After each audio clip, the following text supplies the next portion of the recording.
আসসালামু আলাইকুম।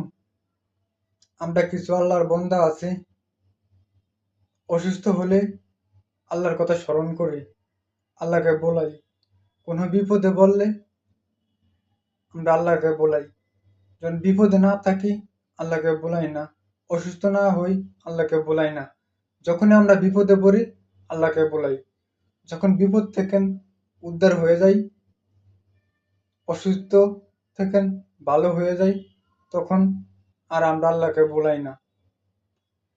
এমন তো কথা ছিল না, কথা ছিল প্রতিনিয়ত আল্লাহকে বলানের, প্রতিনিয়ত আল্লাহকে স্মরণ করা, প্রতিনিয়ত আল্লাহর সকল আদেশ মানা। আমরা সকল মুসলমান বন্ধুরা চেষ্টা করব আল্লাহর সকল আদেশগুলো মানার, আল্লাহকে সবসময় বলানের, সবসময় আল্লাহকে স্মরণ করব ইনশাআল্লাহ।